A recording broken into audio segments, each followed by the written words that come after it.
Yo, how are you all doing today, guys? It is FanFic Read here, and today we are back with Chapter 2 of Professor Ark, Doomsday Approaches, which is quite appropriate of a chapter title once you realise what happens. But this is the second of the very long Professor Ark story, and I hope you all very much enjoy. Now let's get to it. Wow, it sure pays to be a teacher, Jaune mumbled to himself as he looked around his new quarters, which were adjoined to his small office. The headmaster had apparently thought that since he was a support teacher who might be called into any role on short notice, that it made sense to have his office and living quarters connected. Jaune had been quick to agree, knowing that if the man had claimed that new teachers wore pumpkins on their heads, he probably would have done it so as to not appear suspicious. He just hadn't expected it to be so spacious. He had a decent-sized bedroom with an ensuite bathroom along with a kitchen-living room combination separated by a counter with two stools that pulled up against it. The living area consisted of little more than a couch with a low-laying coffee table and a decent-sized television. But it was still much more than he was used to at home. What's more, the fridge and cupboards were all well stocked with a variety of meats and food. It was almost enough to distract him from what today actually was. Today was to be his first official day of employment, and what was worse, the students were expected to arrive within the next 8 hours or so, though thankfully the mysterious initiation was not until the following day. Miss Goodwitch had been quick to assure him that the initiation would take the entire day, and that any teaching that might be required was still a good 2 days away. Still though, where was the training he had been promised? Idly his eyes fell on the small card that sat perched on the coffee table where it had landed earlier, and the guilt that came along with it hit him like a punch to the face. Congratulations on your new job.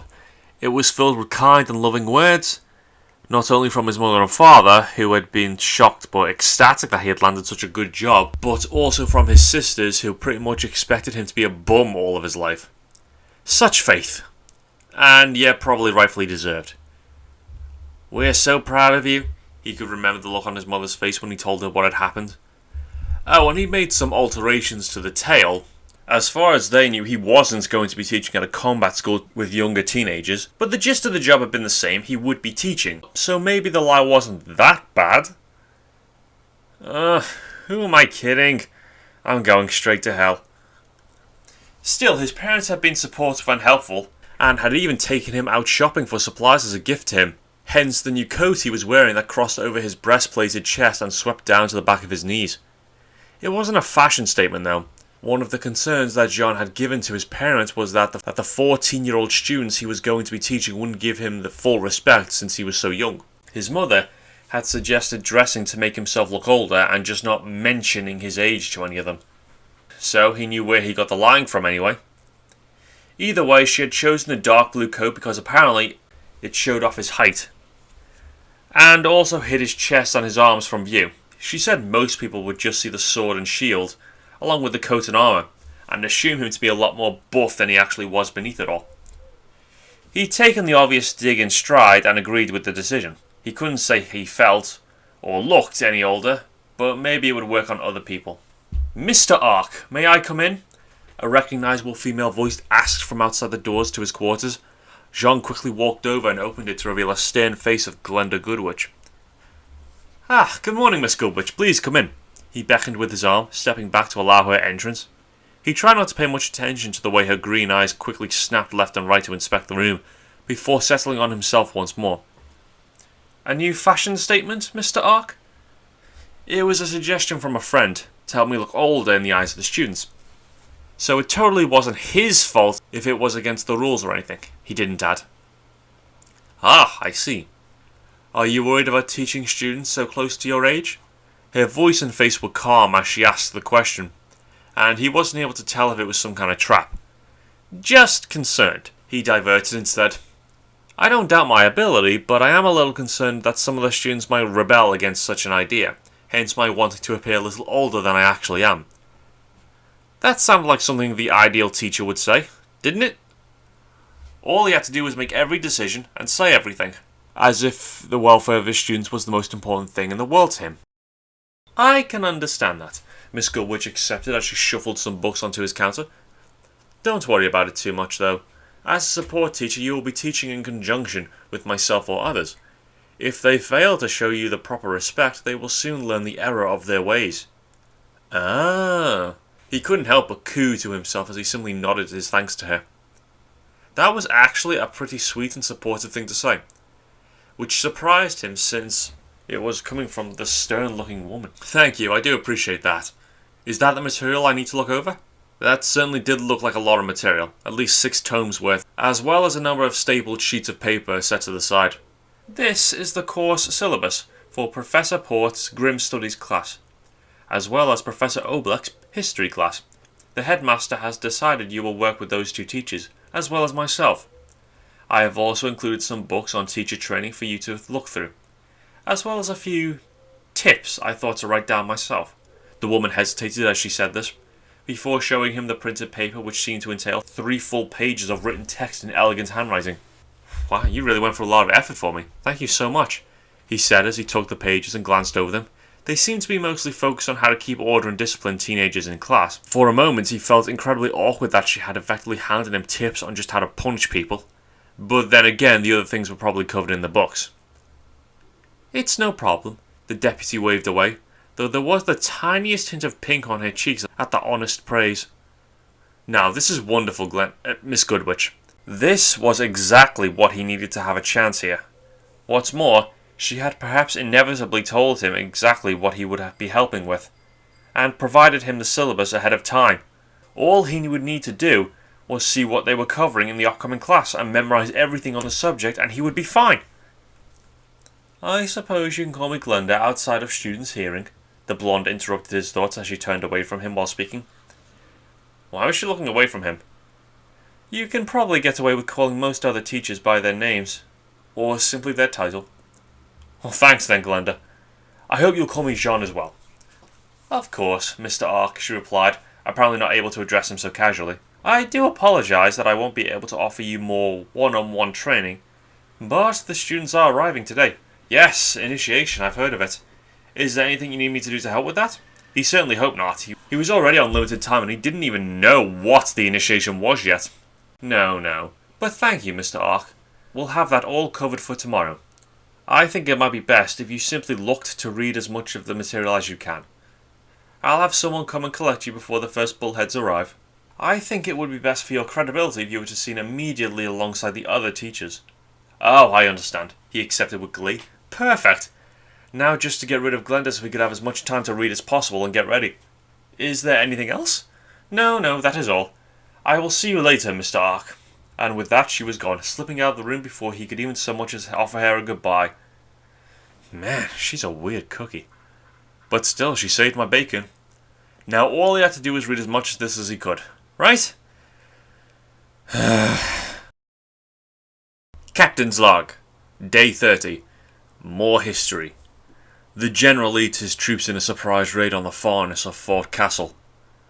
Huge casualties because he forgets they have perfect night vision. That sounds useful. Jean's face was half laid on the couch's armrest, with his hands propping a history book up in front of him. Bloodshot eyes along with a beautiful set of designer bags hanging beneath them. The clock said it had only been 6 hours. The clock must be working with the enemy. Where's your confidence now, Jean Arc? An evil voice taunted in his mind. Half-heartedly he recognized it as his self-esteem, which had long since betrayed him. You have to do this for the next 4 years. Arms finally gave way as the book slammed into his face with a satisfying sound of leather on flesh. Instead of attempting to remove it, he simply let out a distressed groan into the pages.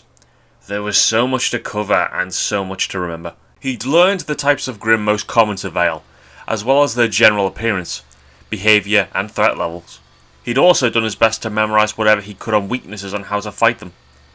Weirdly, it looked like the syllabus for Professor Port's class just entitled a thing called Story Time, but he imagined that it was theoretical book learning or something. Obleck's class, though. Oh god, history. How could the man possibly cover so much history so quickly with these lesson plans? That was ridiculous. He was honestly going to cover the entire Faunus Rights Revolution in his first lesson. Wasn't that like 10 years of history? He would have to teach at like 600 miles per hour to have a chance of getting through the entire thing on time. But he hadn't dared take the risk. Faunus Rights Revolution. Learned. Oh god. He'd also had a few small chances to read through the teacher training, though he wasn't even close to finishing that. He had figured it would be safer to be knowledgeable on the course material and fail as a teacher, than to show his hand so early and not know what was surely basic knowledge to everyone else. Besides, he still had tonight when he was supposed to be sleeping. Their timetables ended at around 6 in the afternoon, and John honestly didn't have anything to do with his free time. Sure, his parents were keen to hear from him after his first lessons, but that would be little more than a 10-minute call. That left almost 6 hours of studying a night. If he just aimed for 6 hours of sleep. 6 hours studying a night. Is it still too late to get arrested? Any Morse thoughts were quickly banished by the frantic knocking on his door, neither stopping or slowing in pace as he staggered to his feet and sluggishly ambled his way over. Yes! He gasped out as he pulled the door open to reveal a bespectacled man in a white shirt with a grey-yellow tie and green hair. Ah, my eyes! The clash burns! Professor Ark, I presume. The man rattled out, and rattled was definitely the correct term, Jean thought to himself, because what should have contained a number of syllables seemed to have come out in barely 3 seconds. He just barely caught the meaning. That is me. Are you one of the other staff members? It was easy to guess, since Miss Goodwich had told him she would send someone to collect him. Was it that time already? Capital, yes, I'm Dr. Oblak, Professor of History at Beacon, as well as a resident expert on grip movements and studies at this school. A pleasure to make your acquaintance, and I hope we'll have plenty of time to learn about each other in the coming days as you assist me in teaching. But for now, we must make our way to the main foyer to welcome this year's aspiring hunters and huntresses who will hopefully become the new future protectors of the people of Vale. Sounds good? Jean guessed, not actually having caught the majority of what was just being said, but knowing that if he simply agreed, it would probably be best for everyone. Capital, let us be off! Hey, wait!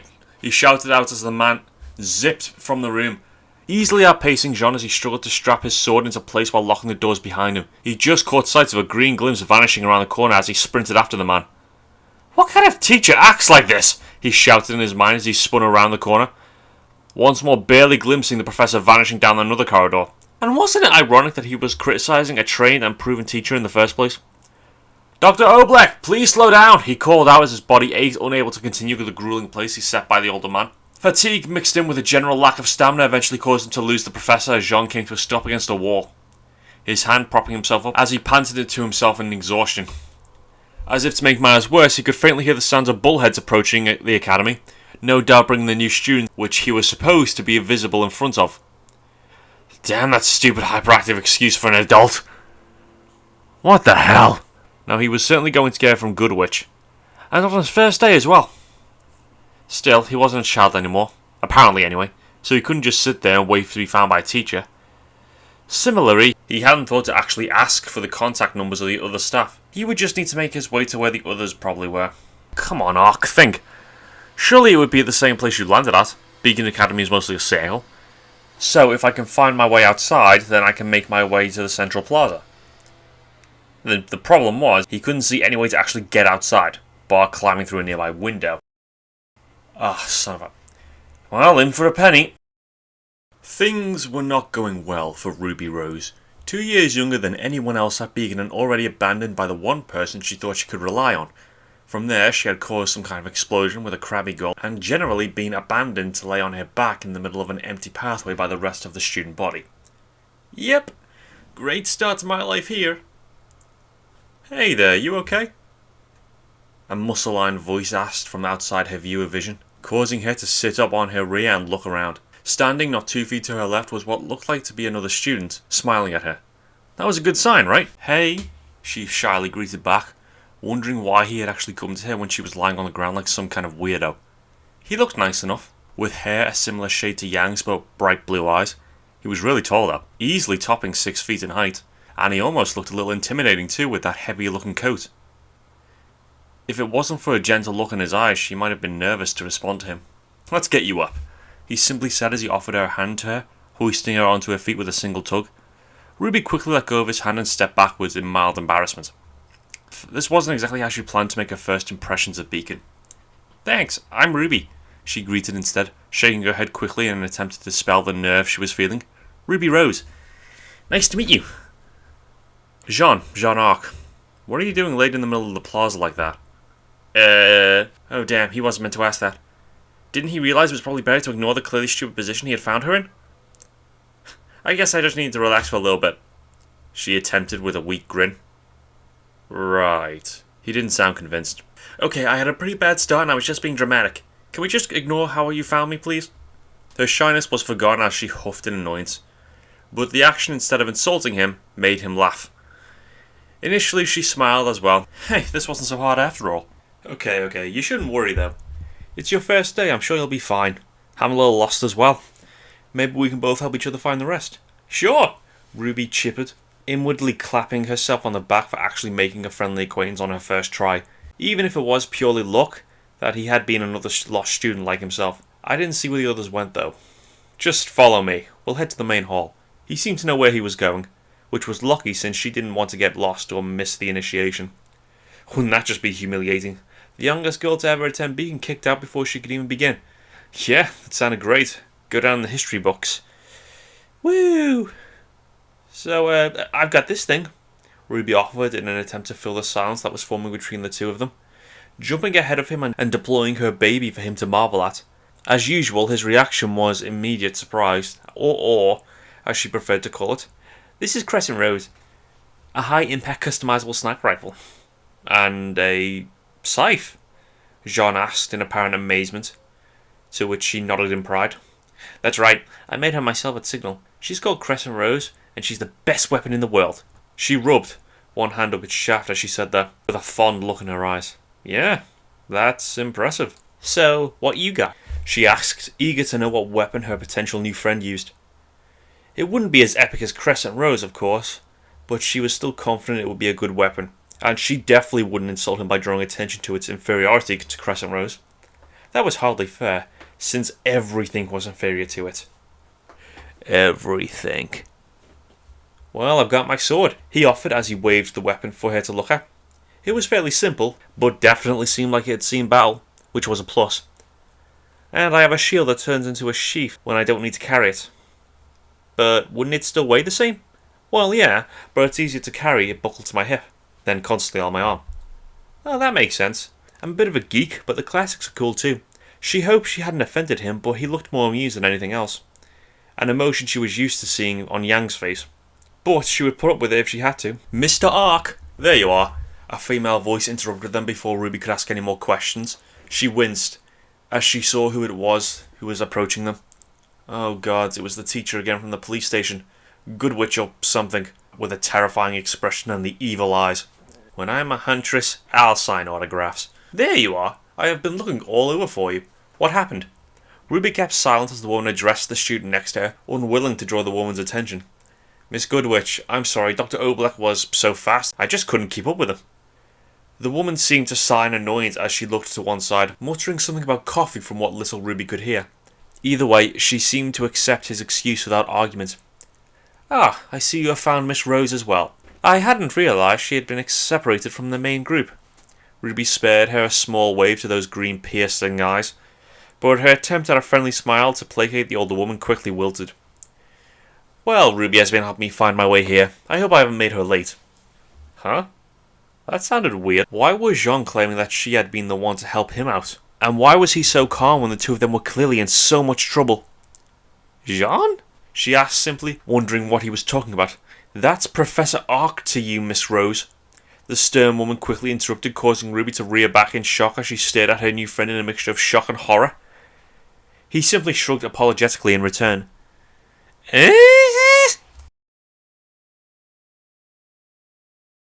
Okay guys, and that is the end of Chapter 2 of Professor Ark.